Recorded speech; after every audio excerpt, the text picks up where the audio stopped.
você que nos acompanha pelo canal do YouTube do Centro Espírita Virtual Fraternidade Maria de Nazaré.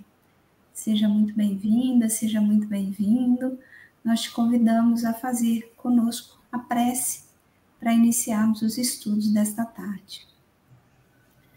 Agradecemos a Deus por essa oportunidade, pelo amparo, pela proteção, rogando aos Espíritos de luz que possa envolver o nosso trabalho, o nosso estudo, dando-nos o entendimento daquilo que Leon Denis nos trouxe de ensinamento, principalmente nesse capítulo tão importante, destinado ao estudo do cristianismo, que é o nosso caminho. Pedimos a Deus, então, permissão para iniciarmos as atividades desta tarde, rogando o amparo e a proteção de Maria, nossa Mãe Santíssima, que ela possa envolver o planeta Terra nas suas vibrações de amor, com o seu manto de luz, protegendo e amparando a todos que sofrem, a todos que necessitam de luz. E mais uma vez, agradecemos por essa oportunidade e que estejamos sob o amparo e a proteção dos bons espíritos, para que nossos lares sejam cada dia mais transformados em ponto de luz para o trabalho no bem. Muito obrigada, meu Deus, que assim seja. Que assim seja. Então, nós vamos dar continuidade, aos estudos desta obra de Leon Denis, que é o livro Depois da Morte. Nós estamos no capítulo 6º, que fala sobre o cristianismo. Então, semana passada a gente começou a leitura do capítulo, conversamos um pouquinho, E hoje a gente vai dar continuidade. Então, o meu aqui, na minha edição, que é uma edição da FEB, eu estou na página 60, no primeiro parágrafo. Eu vou começar a leitura então, tá bom, Ricardo? Assim se exprime Jesus. Suas palavras patenteiam ao homem perspectivas inesperadas. É no mais recôndito da alma que está a origem das alegrias futuras.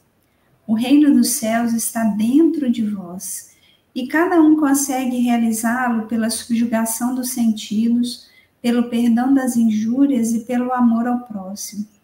Para Jesus, no amor encerra-se toda a religião e toda a filosofia. Então, agora ele vai trazer aqui uma passagem de Mateus, que está no capítulo 5, versículos 44 a 46.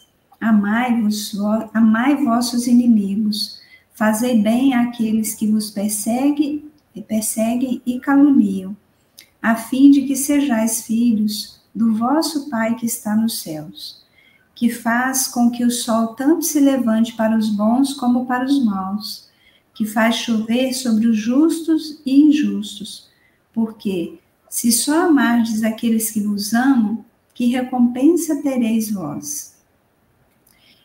Esse amor é Deus mesmo que nos exemplifica, pois os seus braços estão sempre abertos ao arrependimento. É o que se depreende das parábolas do filho pródigo e da ovelha desgarrada. Assim, vosso Pai que está nos céus não quer que pereça um só de seus filhos. Não será isto a negação do inferno, cuja ideia se atribuiu a Jesus? Se o Cristo mostra algum rigor e fala com veemência, é a esses fariseus hipócritas que torcem a lei moral, entregando-se às práticas minuciosas de devoção. A seus olhos, é mais louvável o samaritano cismático do que o sacerdote e o levita que desdenham socorrer um ferido. Ele desaprova as manifestações do culto exterior e levanta-se contra esses sacerdotes, cegos condutores de cegos, homens de rapina e de corrupção, que a pretexto de longas preces devoram os bens das viúvas e dos órfãos. Aos devotos que acreditam salvar-se pelo jejum e abstinência, ele diz: não é o que entra pela boca que mancha o homem, mas o que dela sai. Aos partidários de longas orações responde: vosso Pai sabe aquilo de que tendes necessidades antes que lhe peçais. Então, eu vou dar uma paradinha aqui, que eu acho que tem tanta coisa já para a gente comentar, né? Que Leon Denis foi tão feliz aqui, ele foi trazendo as passagens do Novo Testamento para que a gente, como cristãos, pudéssemos refletir sobre elas, né? Mas não como os hipócritas faziam, né? Olhando para o outro, apontando o dedo para o outro, mas que a gente pudesse voltar o olhar para a gente mesmo, né? Diante de tudo que Jesus nos ensinou, como é que está sendo o nosso comportamento, nossas atitudes, né? Com relação a nós mesmos, ao outro. Então, tem bastante coisa aqui, né? Para a gente refletir. É verdade, Rosimar. Eu não tenho ainda que falar nada, não. Eu vou deixar para falar mais pra frente um pouquinho. Eu vou só complementar aqui, então, né? Porque ele traz essas passagens. Ele vai... Primeiro, Leon Denis vai falar assim, ó, para Jesus, o amor encerra-se toda a religião e toda a filosofia. Então, essa mensagem de Jesus, ela é uma mensagem que realmente traz uma reflexão muito importante para as nossas vidas, né? Porque quando ele traz essa passagem que está lá em Mateus, ele vai dizer assim, olha, amai vossos inimigos, fazei bem àqueles que vos perseguem e caluniam.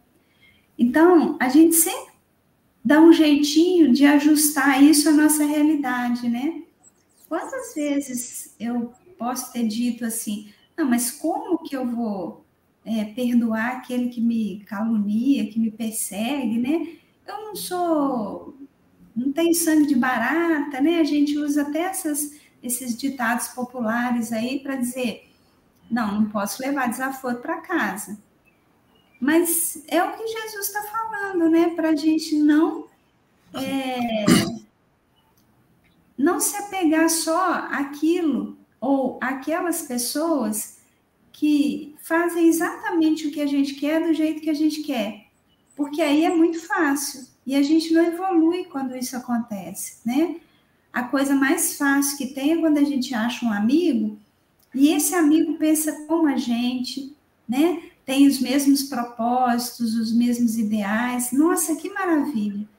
É muito gostoso quando isso acontece. Mas aí a gente fica naquele lugar de... O que eu estou aprendendo aqui também, né? Não desmerecendo essas pessoas, porque elas são muito importantes, no sentido da gente pensar que sem elas, a encarnação seria muito desafiadora, né? Graças a Deus que junto com os desafetos, tem esses afetos, né? Às vezes na própria família, um irmão com quem a gente tem mais afinidade, no núcleo de amizade, né? Nas nossas relações.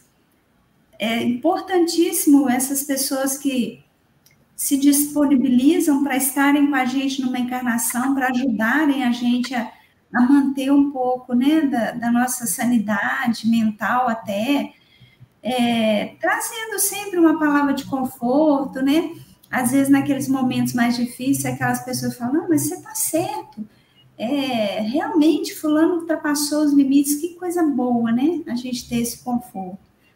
Mas só isso não faz a gente amadurecer muitas vezes, né? Às vezes a gente precisa de estar próximo àqueles que também discordam, que pensam diferente, que têm outras convicções, para que a gente aprenda o amor mesmo, desinteressado, né? O amor com o propósito mesmo só de amar, né? Então, eu acho que essa parte aqui eu quis dar uma paradinha, porque eu acho que ela é tão importante, principalmente nos dias de hoje, né? Em que tem tanta tanta exposição na mídia, né? Então, muitas pessoas, elas vão procurando construir afetos a partir do ter e não do ser, né? Então, eu acho que essas passagens aqui que a gente é convidada a refletir sobre elas são muito importantes, né? Rosimar, olha o que eu lembrei aqui. Como essa passagem é importante, que a gente podia ter usado ela. Nós participamos, eu e você, de uma reunião mediúnica, onde o espírito estava se sentindo injustiçado, porque ele estava sendo perseguido, porque ele praticava atos assim, ele ajudava os pobres, ele não conseguia, aquilo fazia muito mal para ele, ter gente passando necessidade, aquela coisa toda. E ele estava se sentindo injustiçado porque ele fazia atitudes, ele tinha atitudes erradas para poder ajudar aqueles pobres, era tirando dos ricos. Então ele achava que ele poderia fazer aquilo, né? A gente poderia ter citado essa passagem para ele, apesar de que ele foi bem esclarecido, ele foi, né, ele entendeu direitinho, refletiu, né? Essa passagem cabe essa injustiça que ele estava achando que estava tendo com ele. Ele não pode fazer isso, ele tem que, né? Ele, quando fala aqui, ó, que faz com que o sol tanto se levante para os bons e para os maus, porque ele não tem que chegar e falar assim, não, esse aí, ele é rico, ele poderia estar ajudando. Não, mas todos somos filhos de Deus e a gente tem o direito do livre-arbítrio, né? Você tem que fazer aquilo que você quer. E ele achava que ele poderia fazer isso, que ele estava ajudando, então ele se revoltou porque ele ajudava os pobres, mas se apropriava de bens daqueles que ele achava que tinha muito. Então ele estava sendo justo. E às vezes a gente tem oportunidade de vivenciar essas experiências, né, Ricardo? Para que a gente possa olhar para as nossas vidas, né? Para as nossas. E muitas vezes, já que você trouxe o exemplo da reunião mediúnica, né? Eu vejo a reunião mediúnica como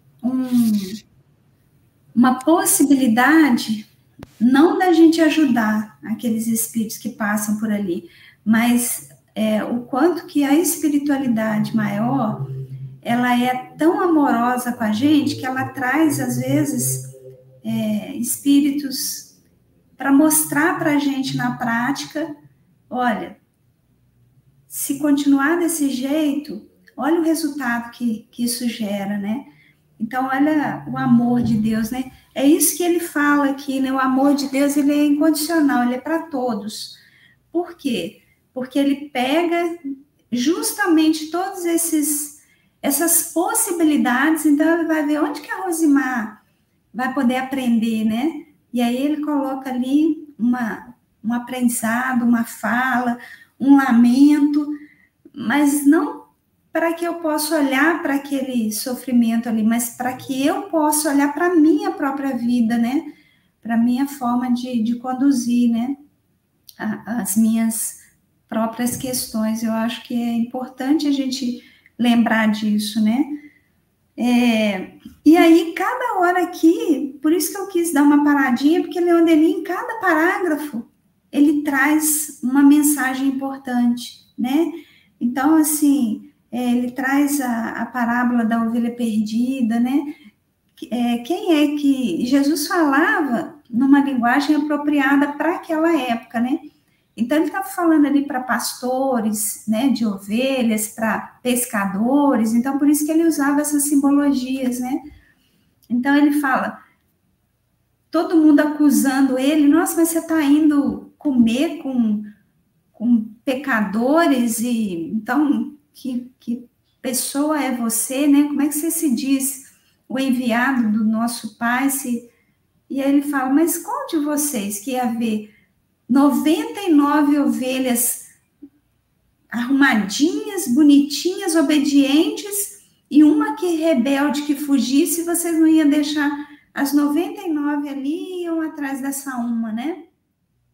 Para poder trazer ela para o rebanho. E aí todos entenderam o que ele quis dizer, né? Então ele veio para simplesmente nos buscar, né, nas nossas imperfeições, ajudar a gente a crescer, e independente de quem quer que seja, né? Então, é muito bonito isso daqui, né? É muito bacana, né? Outra coisa interessante é a negação do inferno aqui, né, que o Leon Denis fala. Assim vosso Pai que estás nos céus não quer que pereça um só de seus filhos. Mesmo quando aquele espírito equivocado está lá no umbral, o Pai está olhando para ele também. Ele não está lá assim, de qualquer jeito. Ele não está à mercê dos obsessores ou outra denominação qualquer, mas que Deus está ali junto com ele. A hora que ele quiser, ele pode pedir ajuda e Deus vai atendê-lo. Deus não vai condenar, não vai fazer nada. Então, a gente está nessas situações que a gente fica como espírito, às vezes, muito tempo equivocado ou em zonas umbralinas, aquela coisa toda, porque vai depender só da gente, da nossa individualidade, da sua mudança, da sua busca, da sua procura por alguma coisa, né? Que é o Pai, que a gente procura o Pai. Não tem jeito, não tem saída, é fatalidade, né? Muito bom. O jeito que o Leon Denis mostra pra gente é simples. Ele é simples, a gente entende, a gente consegue compreender. Tudo que às vezes a gente lê é difícil pra gente, ele coloca em palavras fáceis do entendimento, né? De todos. É preciso a gente conhecer, né, esse que a gente considera que é o nosso mestre, né? Por isso que esse capítulo é tão importante, porque ele está falando de nós mesmos, dos cristãos, né? Uhum. Então, eu vou continuar aqui. Jesus condenava o sacerdócio, recomendando aos seus discípulos não escolherem nenhum chefe, nenhum mestre. Seu culto era íntimo, único digno de espíritos elevados e a respeito do qual assim se exprime. Vai chegar o tempo em que os verdadeiros crentes adorarão o Pai em espírito e em verdade, porque são estes os adoradores que o Pai procura. Deus é espírito e cumpre. Desculpa, me perdi aqui. Cumpre que seus filhos o adorem em espírito e em verdade. O Cristo só impõe a prática do bem e da fraternidade. Amai vosso próximo como a vós mesmos e sede perfeitos, assim como o vosso Pai Celeste é perfeito. Eis toda a lei e os profetas.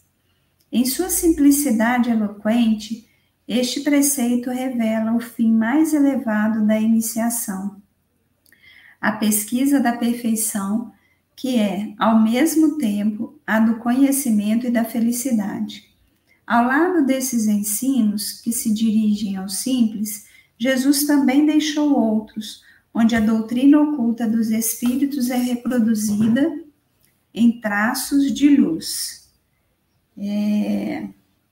Aí aqui ele traz uma indicação do Evangelho de Mateus, capítulo 13, versículo 11 a 13, e o de Marcos, capítulo 4, versículo 10 a 13. É a vós que foi dado conhecer os mistérios do reino de Deus, mas aos que são de fora, tudo se exprime por parábolas. E aí depois a gente vai voltar aqui para comentar isso também, que é importante. Nem todos podiam subir a tais alturas, eis porque os tradutores e intérpretes do Evangelho alteraram, através dos séculos, a sua forma de corromper e corromperam-lhe o sentido. Apesar das alterações, é fácil reconstituir esse ensino a quem se liberta da superação da letra para ver as coisas pela razão e pelo espírito. É principalmente no Evangelho de São João que encontraremos feição ainda mais acentuada. Há diversas moradas na casa do meu Pai. Vou preparar o vosso lugar, e depois que eu for e tudo houver arranjado, voltarei e vos chamarei a mim, para que onde eu estiver também vos encontreis. A casa do Pai é o céu infinito, com os mundos que o povoam e a vida imensa, prodigiosa, que se espalha na sua superfície. São as inumeráveis estações de nossa jornada e que somos chamados a reconhecer se seguirmos os preceitos de Jesus. Ele descerá até nós para induzir-nos, por exemplo, à conquista dos mundos superiores à Terra. No Evangelho também se nos depara a afirmação das vidas sucessivas da alma. Em verdade, se o homem não renascer de novo, não poderá encontrar no reino de Deus. O que nasce da carne é carne, o que nasce do espírito é espírito. Não vos admireis do que vos digo, pois é necessário nascer de novo. O Espírito sopra onde quer e entendeis a sua voz, mas não sabeis de onde ela vem, nem para onde vai. Também sucede o mesmo com todo homem que nasce do Espírito. Quando seus discípulos lhe interrogam, por que dizem os escribas que é preciso primeiro que Elias volte? Ele responde, Elias já voltou, porém não o reconheceram. E os discípulos compreendem, então, que Jesus se referia a João Batista. Ainda em outra ocasião, diz o seguinte: em verdade, entre todos os filhos de mulher, nenhuma há maior que João Batista. E se quiserdes entender, é ele mesmo, Elias, que deve vir. Que ouça aquele que tem ouvidos para ouvir. O alvo a que tende cada um de nós e a sociedade inteira está claramente indicado. É o reinado do Filho do Homem, do Cristo social, ou, em outros termos, o reinado da verdade, da justiça e do amor. As vistas de Jesus dirigem-se para o futuro, para esses tempos que nos são anunciados. Enviar-vos-ei o Consolador. Tinha ainda muitas coisas a dizer-vos, porém, ainda não poderíeis compreendê-las. Quando vier esse Espírito de verdade, ele vô-las ensinará e restabelecerá tudo no seu sentido verdadeiro. Então, ele cita aqui que essa passagem está em João, capítulo 16, versículo 12 e 13. E aí ele escreve uma nota de rodapé dizendo assim: a igreja só vê nessas palavras o anúncio do Espírito Santo, descido algum tempo depois sobre os apóstolos.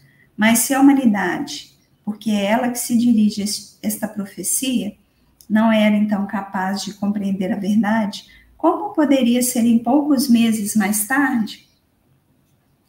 Então, aqui tem um comentário, né, do próprio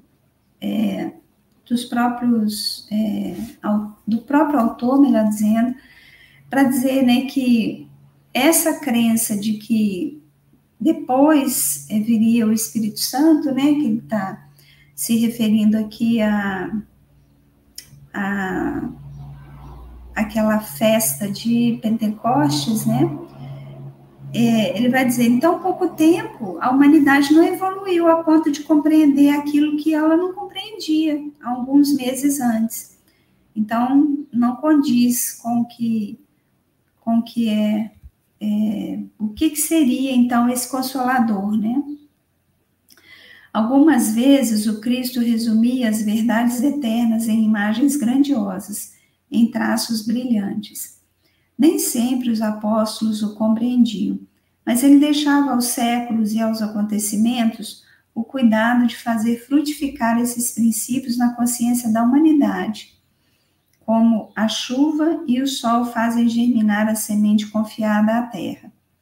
É nesse sentido que assim se exprimiu: o céu e a terra passarão, porém não as minhas palavras.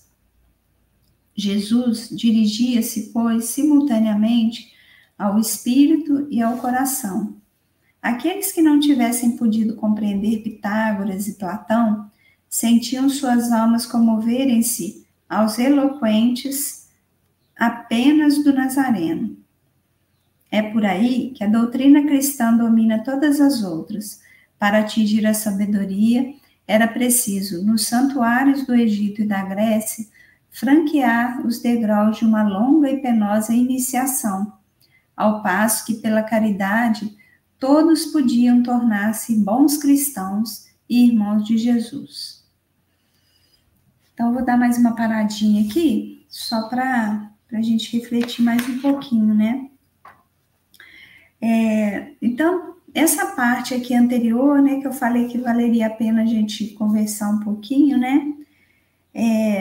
Eu acho que a gente precisa entender o seguinte: em tudo há um tempo, né? Por isso que o próprio Jesus falou, tem um tempo de plantar e um tempo de colher, né? E esse tempo de plantar, ele vai depender da nossa evolução. Ele vai depender também da nossa evolução, né? Por quê? Porque o plantar tem também esse significado de trazer o conhecimento de uma forma mais efetiva. Então, quando ele fala assim, olha, é a vós que foi dado conhecer os mistérios do reino de Deus. Eu fico imaginando aqui o que os apóstolos aprenderam com Jesus, que não é só o que está no Evangelho, nos Evangelhos. Deve ter muito mais coisa ainda, né? E esse deve ter é no sentido de, hoje em dia a gente já sabe muita coisa, mas eu acho que a gente também ainda não sabe tudo. A gente sabe o que é possível para a nossa evolução saber, né? Então, por exemplo, com o advento do Espiritismo, que a gente acredita que esse advento é esse citado aqui posteriormente na leitura, né? Que é o envio de um consolador. Então, o consolador para nós seria esse conhecimento, né, que a doutrina nos traz. Ele ampliou o nosso campo de aprendizado. Mas muitos de nós ainda temos muitas dificuldades, né, para entender o que de verdade está sendo dito. Então, por exemplo, quando a gente vai estudando a própria codificação, né, que Kardec trouxe, a gente consegue depreender uma boa parte do livro ali dos Espíritos, muito bem compreendida, né, se a gente se debruça no estudo sério. Mas, por exemplo, algumas coisas do livro dos médiuns a gente fica em dúvida, né? Como é que funciona essa questão dos fluidos? Como é que são manipulados? E por que isso? Porque a gente precisa estar melhor moralizado para a gente ter esse conhecimento mais profundo, né? A sabedoria de Deus, ela vai conduzindo isso. Então, por isso que eu acho que tem essa passagem para dizer que alguns já estavam ali podendo conhecer a verdade na íntegra, mas muitos tinham que conhecer por parábolas. E até hoje, né, a gente vê que algumas parábolas, elas são deturpadas, né?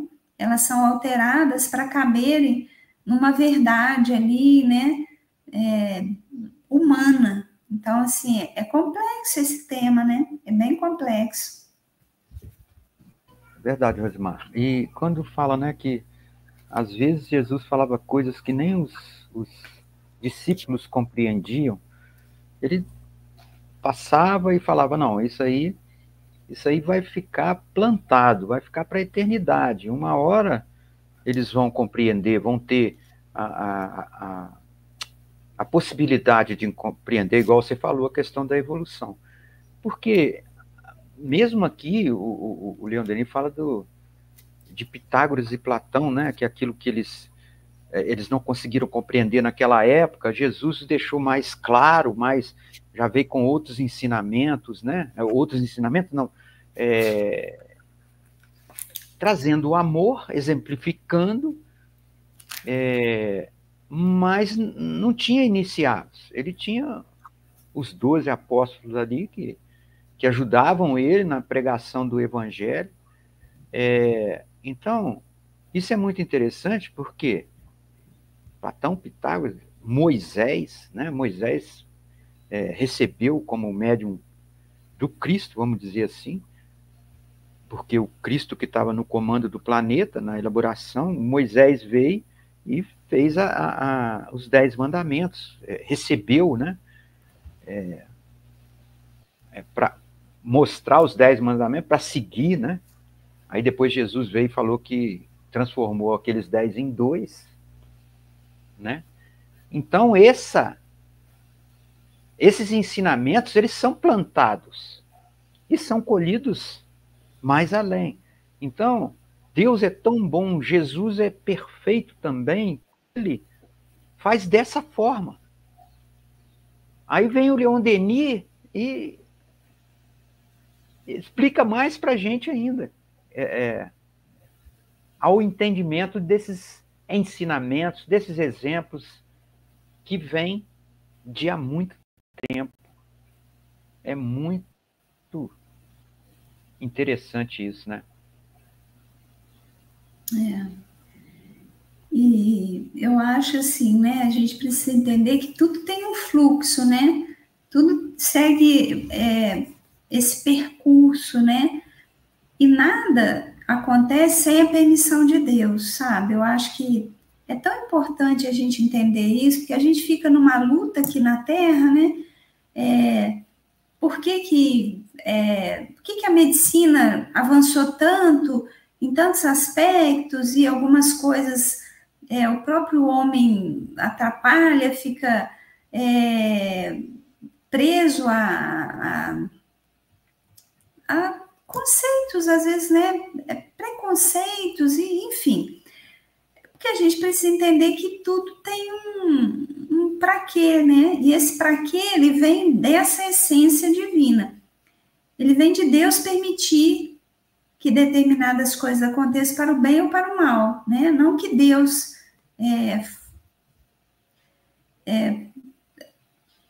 contribua aí para o mal, não é isso, mas às vezes ele permite que o homem faça coisas que não são propriamente para o bem da humanidade, né? Para o nosso próprio aprendizado. A gente não precisava aprender com o mal nem com a dor, a gente poderia aprender com amor. Mas quando a gente fica muito rebelde, então Deus permite que determinadas coisas aconteçam, né?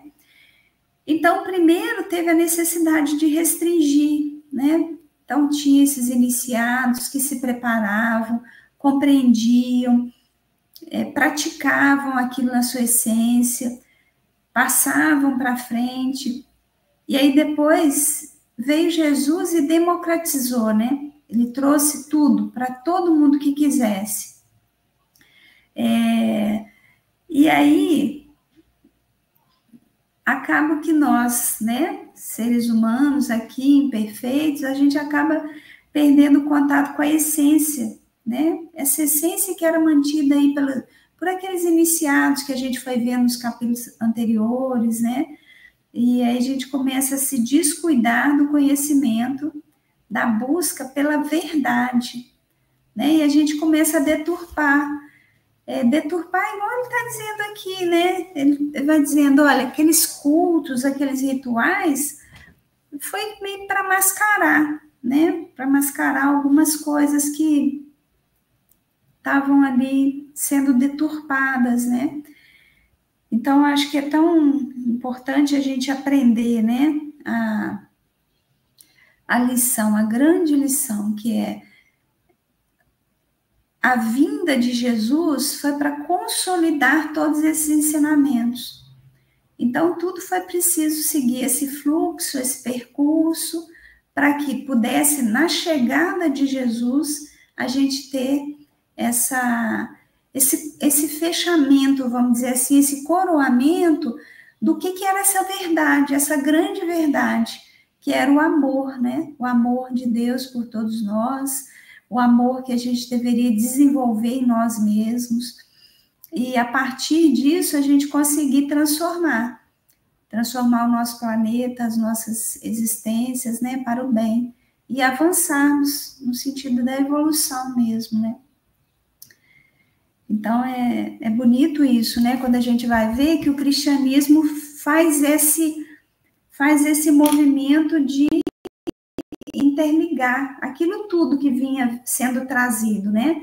Por todos aqueles conhecimentos milenares, Jesus vem e fecha esse conhecimento dizendo, olha, preciso amar acima de tudo, né? A partir daí, o resto vai ser consequência. Na hora que a gente aprender verdadeiramente a amar, e de tempos em tempos a gente tem exemplos aqui, né? O mais próximo de nós, eu acho, pelo menos para mim, eu acho que para você também, que você já falou isso, é o nosso querido Chico Xavier, né?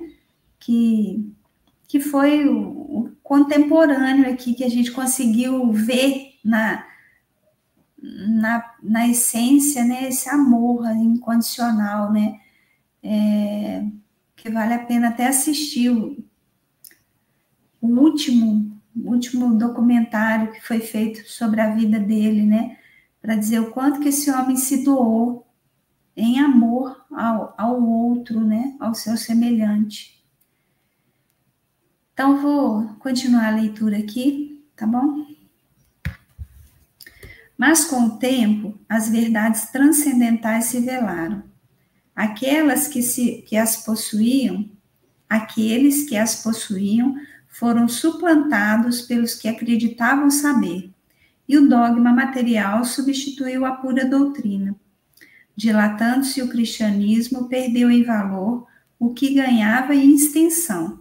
Então, só para não perder aqui meu raciocínio, olha só, o cristianismo é a crença mais difundida hoje no planeta Terra, né? Quando a gente vai olhar, o cristianismo ele tem uma extensão muito grande de adeptos, né? E aí ele vai falando, olha, perdeu com isso o valor. Em algumas coisas ele se perdeu, né? Porque começou, através das religiões, né, a criar muitos dogmas, muitos rituais, e acabou, o que ele ganhou em expansão, ele foi perdendo dessa verdade, né, que era a verdade do Cristo, né, a simplicidade. Então, a gente vê, por exemplo, quando a gente olha Francisco de Assis, ele era um cristão daqueles que a gente chama de cristãos primitivos, lá do início, né, que a gente vai estudar isso um pouquinho mais para frente. E por quê? Porque ele entendeu exatamente a mensagem da simplicidade, do amor, da doação, sem ostentação, né? Então, eu queria fazer isso aqui para não perder depois o comentário. A ciência profunda de Jesus vinha juntar-se à potência fluídica do iniciado superior, da alma livre do jugo das paixões, cuja vontade domina a matéria e impera sobre as forças sutis da natureza. O Cristo possuía a dupla vista. Seu olhar sondava os pensamentos e as consciências, curava com uma palavra, com um sinal, ou mesmo somente bastando a sua presença. Eflúvios benéficos se lhe escapavam do ser, e à sua ordem os maus espíritos se afastavam. Comunicava-se facilmente com as potências celestes, e nas horas de provação, alentava desse modo a força moral que lhe era necessária em sua viagem dolorosa. No Tabor, seus discípulos deslumbrados o veem conversar com Moisés e Elias. É assim mesmo que mais tarde, depois de crucificado, Jesus lhes aparece na irradiação do seu corpo fluídico, etéreo, desse corpo que São Paulo se refere nos seguintes termos: há em cada homem um corpo animal e um corpo espiritual. A existência desse corpo espiritual está demonstrada pelas experiências da psicologia moderna. Não podem ser postas em dúvida tais aparições, pois explicam por si sós a persistência da ideia cristã. Depois do suplício do mestre e da dispersão dos discípulos, o cristianismo estava moralmente morto. Foram, porém, as aparições e as conversas de Jesus que restituíram aos apóstolos sua energia e sua fé. Eu vou dar mais uma paradinha aqui, porque aqui Leon Denis faz meio que uma parada também, né? Ele coloca aqui umas divisões. E aí vamos comentar aqui. Eu sei que o trecho é pequeno, mas eu queria comentar algumas coisas aqui, porque apesar dele ser pequeno, ele traz muita informação. E como o tempo passa rápido, a gente já está quase caminhando para o final aqui, só para a gente não ler muito e depois ficar perdido, né? Só aquele pedacinho no final da última parada que você deu, que você comentou, que você falou que depois os homens vieram deturpando com as religiões, né? O evangelho, aquela coisa toda. E bem, o Cristo falou, né, que ele não recomendava, Jesus condenava o sacerdócio, recomendando que seus discípulos não escolherem nenhum chefe, nenhum mestre. Quer dizer, isso não foi seguido. Isso levou à deturpação também. Eles não seguiram esse conselho, né? Porque Jesus não determinava, ele deixava para a gente, afinal a gente tem o livre-arbítrio. E a gente foi levando, foi fazendo isso que acontece agora.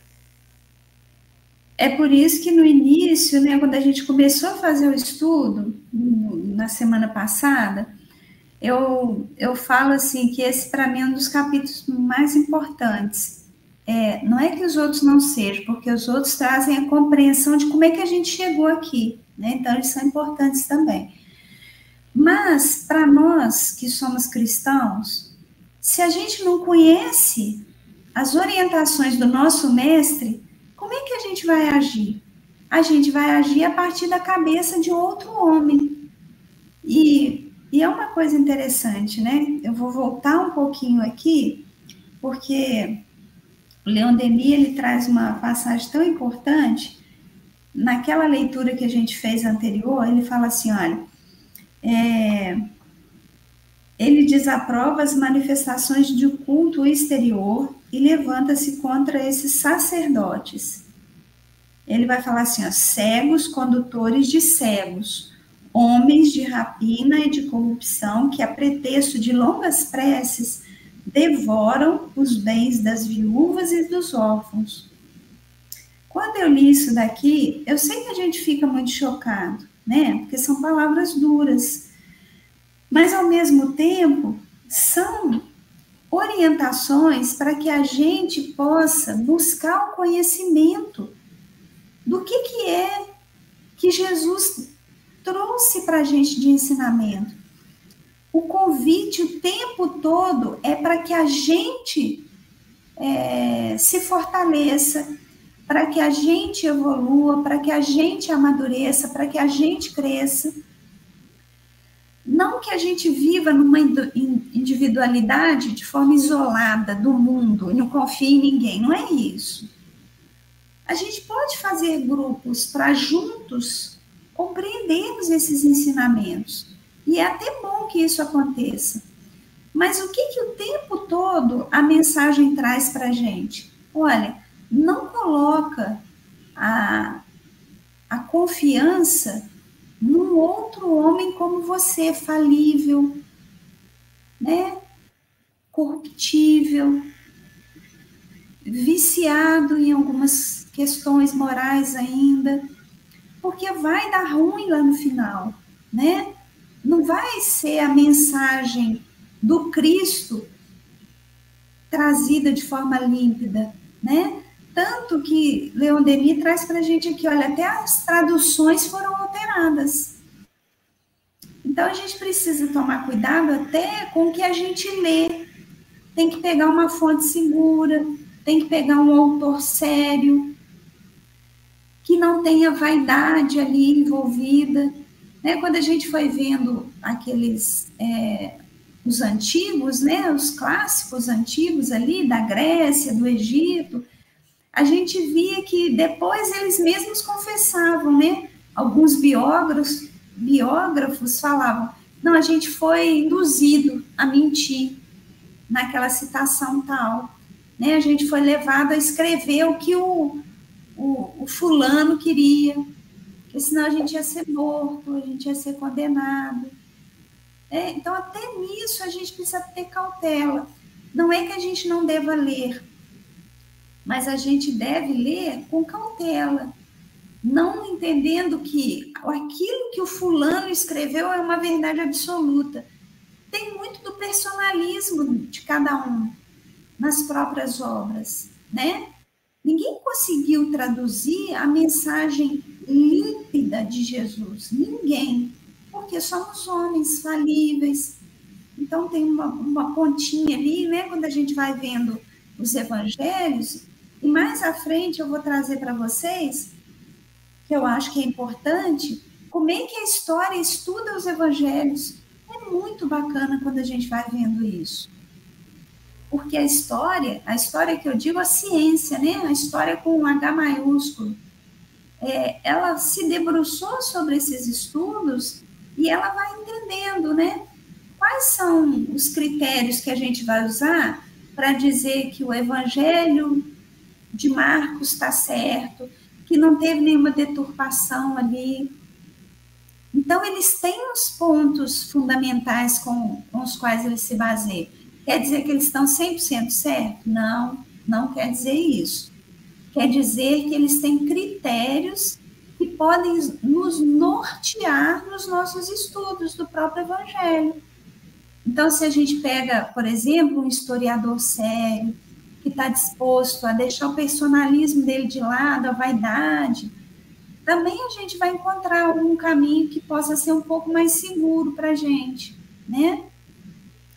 Então, eu estou trazendo isso para dizer que,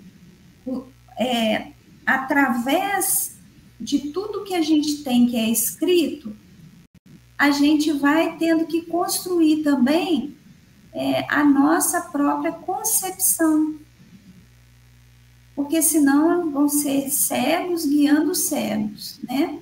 E a gente não está mais nessa idade espiritual de ficar só seguindo o bando, né? A gente já tem condição de discernir. Será que Jesus falou isso aqui mesmo? Será que foi desse jeito? Será que eu posso pegar essa frase aqui e colocar num contexto para caber o que eu quero como uma verdade absoluta? Ou será que eu tenho que ser mais verdadeiro e pegar o contexto todo, analisar o que Jesus estava querendo dizer, né?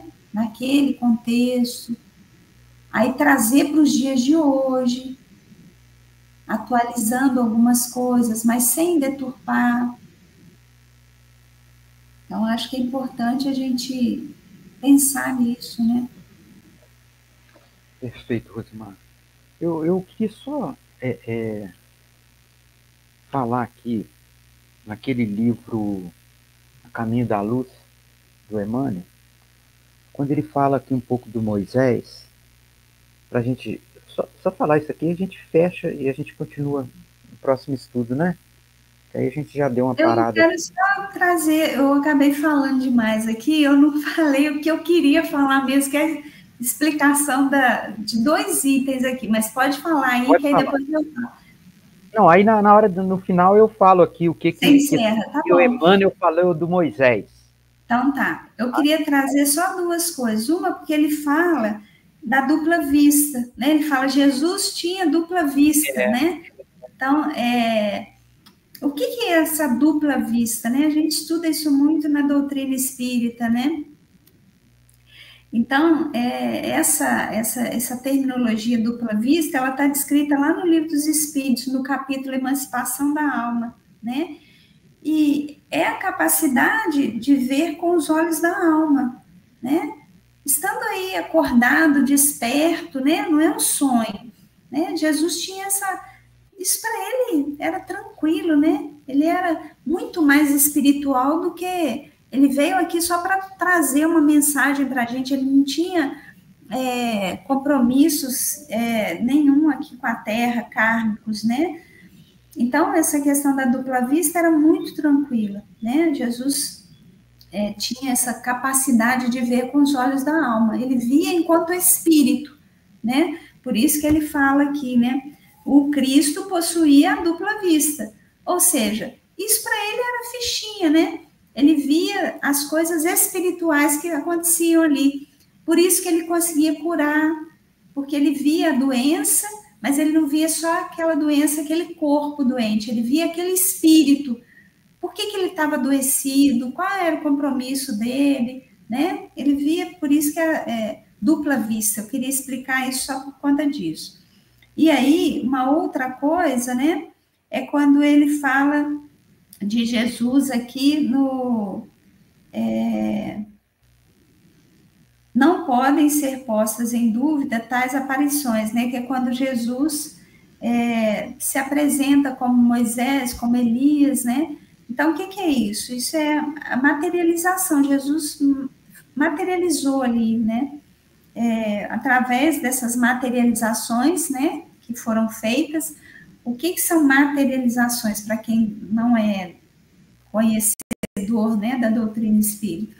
É a possibilidade de um espírito que não está mais no corpo físico aparecer ali como um corpo, né? Como um corpo que pode ser, entre aspas, aí, tocado, né? Então, esses espíritos, eles foram materializados ali, né? A partir dessa transfiguração de Jesus, né? E aí vai deixar claro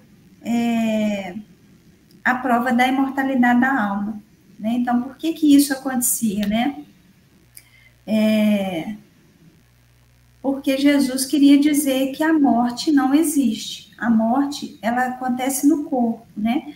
Por isso que ele vai falar aqui, ó, no Tabor, seus discípulos deslumbrados o veem conversar com Moisés e Elias.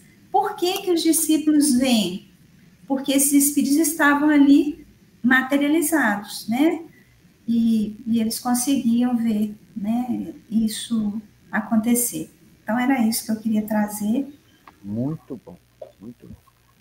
Então, o Emmanuel fala assim, ó, Moisés, na sua qualidade de mensageiro do Divino Mestre, procura então concentrar o seu povo para a grande jornada da busca da terra da promissão. Médium extraordinário, realiza grandes feitos ante os seus irmãos e companheiros maravilhados. É quando, então, recebe de emissários do Cristo, no Sinai, os 10 sagrados mandamentos, que até hoje representam a base de toda a justiça do mundo. Antes de abandonar as lutas da terra, na estática visão da terra prometida, Moisés lega à posteridade as suas tradições no Pentateuco, iniciando a construção da mais elevada ciência religiosa de todos os tempos, para as coletividades porvindouras. Então, Moisés deu o primeiro passo ao cristianismo. Eu achei muito bacana isso aqui, eu falei, eu vou comentar, né? E se você não quiser mais comentar mais alguma coisa, a gente Não, pode... acho que na semana que vem a gente termina. Eu acho que tá bom por aqui hoje, já tem bastante coisa para a gente refletir aí. Uhum. Então pode encerrar? Aham, sim. Recado nenhum? Não. Por enquanto, não. Então tá bom. Então vamos orar, agradecendo primeiramente Leon Denis por ter tanto amor, né, por nós aí que o sucedemos nos estudos da doutrina espírita, deixando o fácil entendimento para a gente de tudo aquilo que Jesus plantou na humanidade. Agradecendo também a Deus, a Jesus, a Mãe Santíssima, Maria de Nazaré, pelo nosso dia, pela nossa vida. Agradecendo aos espíritos mentores do Centro Espírita Virtual, pela organização do estudo de hoje, que nós possamos estar novamente aqui na próxima quinta-feira, neste mesmo horário, para mais um aprendizado sobre o Evangelho de Jesus e sobre essa doutrina espírita abençoada.